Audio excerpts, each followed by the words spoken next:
Afternoon. The first priority of this government, of any government, is the security and safety of the British people, to defend the national interest, particularly in these volatile times. That's why last week I announced the biggest sustained increase in defence spending since the Cold War. That's also why I met President Trump last week, to strengthen our relationship with America, and indispensable partners in defence and security. And it's why this weekend I've been hosting European leaders here in London to work together for the security of the United Kingdom, Ukraine, and Europe as a whole. Through my discussions over recent days, we've agreed that the UK, France, and others will work with Ukraine on a plan to stop the fighting. Then we'll discuss that plan with the United States and take it forward together. The purpose of today's meeting was to unite our partners around this effort, to strengthen Ukraine and to support a just and enduring peace for the good of all of us. Our starting point must be to put Ukraine in the strongest possible position now, so that they can negotiate from a position of strength. And we are doubling down in our support. Yesterday evening, the UK signed a £2.2 billion loan to provide more military aid to Ukraine, backed not by the British taxpayer, but by the profits from frozen Russian assets. And today I'm announcing a new deal, which allows Ukraine to use £1.6 billion of UK export finance to buy more than 5,000 air defence missiles, which will be made in Belfast, creating jobs in our brilliant defence sector. This will be vital for protecting critical infrastructure now and strengthening Ukraine in securing the peace when it comes. Because we have to learn from the mistakes of the past. We cannot accept a weak deal like Minsk, which Russia can breach with ease. Instead, any deal must be backed by strength. Every nation must contribute to that in the best way that it can, bringing different capabilities and support to the table, but all taking responsibility to act, all stepping up their own share of the burden. So we agreed some important steps today. First, we will keep the military aid flowing and keep increasing the economic pressure on Russia to strengthen Ukraine now. Second, we agreed that any lasting peace must ensure Ukraine's sovereignty and security, and Ukraine must be at the table. Third, in the event of a peace deal, we will keep boosting Ukraine's own defensive capabilities to deter any future invasion. Fourth, we will go further to develop a coalition of the willing to defend a deal in Ukraine and to guarantee the peace. Not every nation will feel able to contribute, but that can't mean that we sit back. Instead, those willing will intensify planning now with real urgency. The UK is prepared to back this with boots on the ground and planes in the air. Together with others, Europe must do the heavy lifting. But to support peace in our continent and to succeed, this effort must have strong US backing.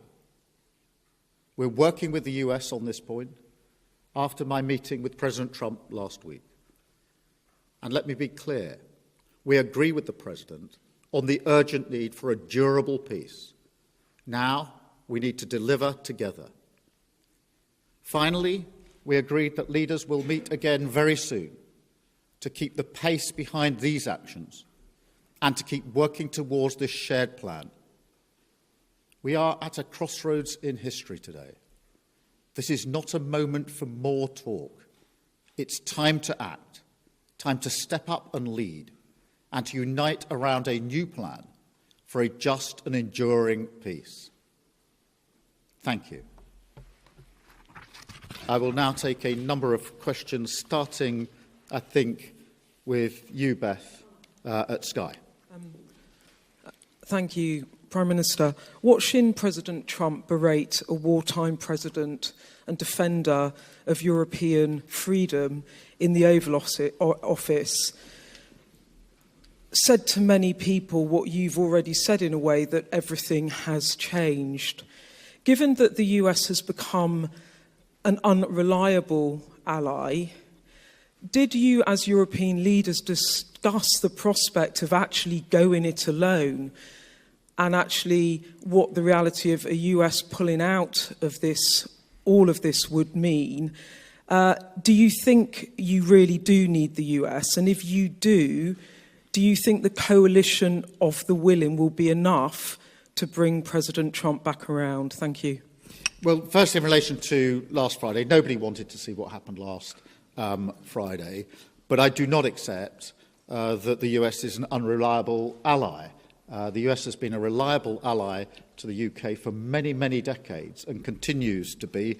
There are no two countries as closely aligned as our two countries, and our defence, our security and intelligence is intertwined in a way no two other countries are. So it's an important and reliable ally for us. The discussions we've had today, particularly the coalition of the willing, is on the basis that this is a plan that we will work with the US and that it will have US backing. So that is the purpose of the plan, and that is why I spoke to President Trump last night before we developed the work on this plan. Thank you.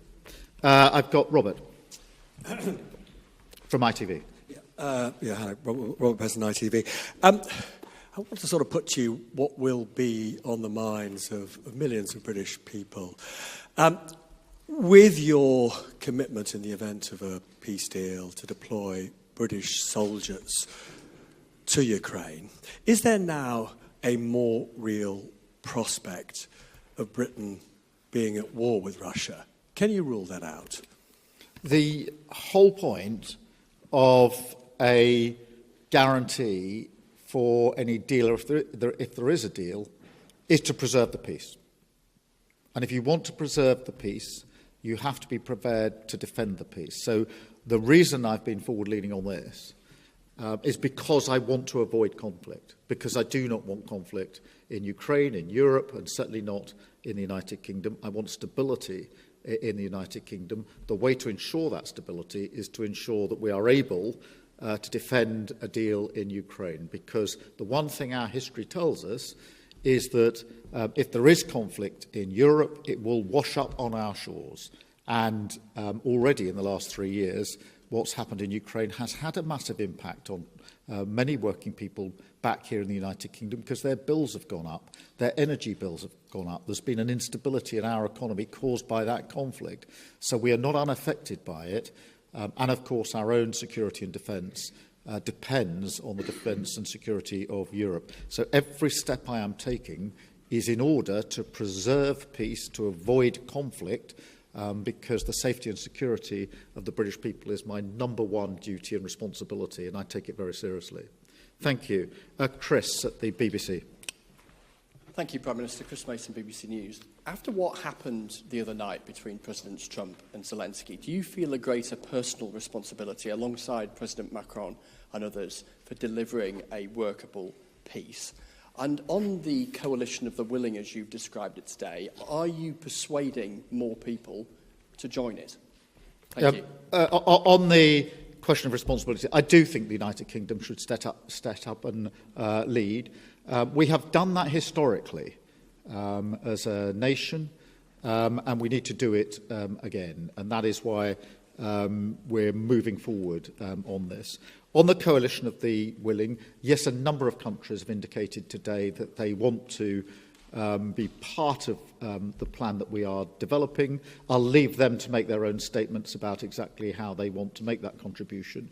But we've been able to move that forward. I accept without criticism and with respect the position of other countries that may not feel that they want to contribute in that way. But I strongly feel that unless some move forward, we will stay in the position we're in and not be able to move forward. And therefore, it is a deliberate plan to ensure that we get some momentum and pace here.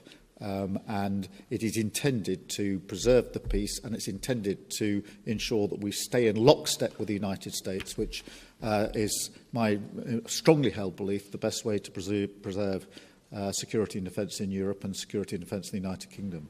Any sense of how many?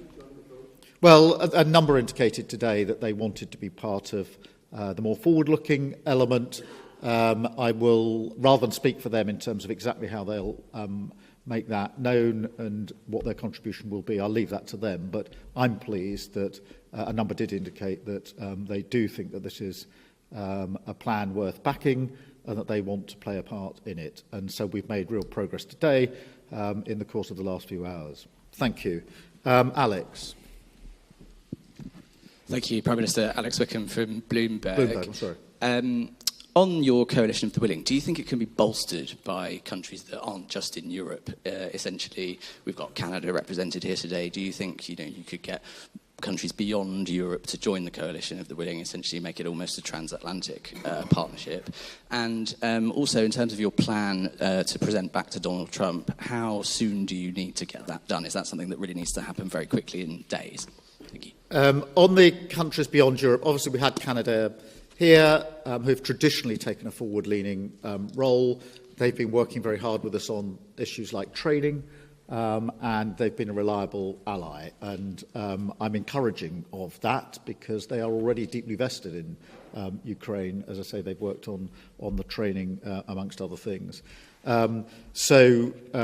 Yes, on the question of the US, look, I spoke to President Trump last night. I'm not going to go through the details of that conversation, but I would not be taking this step down this road if I didn't think that it was something that would yield a positive outcome in terms of ensuring that we move together, Ukraine, Europe, the UK and the US, together towards a lasting peace. And so that's the way I've approached this in the last few days.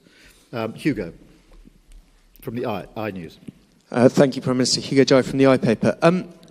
Obviously, the other party that would need to sign up to any future peace deal is Russia. President Trump has said he wants to talk to Russia. You're coming up with a peace deal without Russia's involvement. What makes you think that Russia can be persuaded to sign up to this deal that's been agreed by its enemies? Well, in the end, a deal will have to involve Russia. Of course it will. But we can't approach this on the basis that Russia dictates the terms of any security guarantee before we've even got to a deal. Otherwise, we won't make any progress at all. It is, for a deal to be done, but if a deal is done, it has to be a deal that is then defended. Because what we've seen in the past is a cessation of the hostilities without any backup, and that was readily breached by Russia. And that is precisely the situation that I think we need to avoid this time around, which is why we're going down this road. Antonello, please, from La Repubblica. Thank you, Mr. Antonio Guerra from La Repubblica. The Italian Prime Minister, Giorgia Meloni, who you had a bilateral meeting earlier today, said that the West must not split on Ukraine. How can you try to convince Meloni and other European leaders that your plan and your coalition of the willing, is the right thing, and to persuade them to join? And do you fear that the West might split on this? Thank you.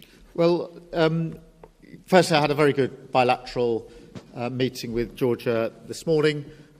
We had the first bilateral brunch, I think, in the history of British-Italian relations. So that was a first.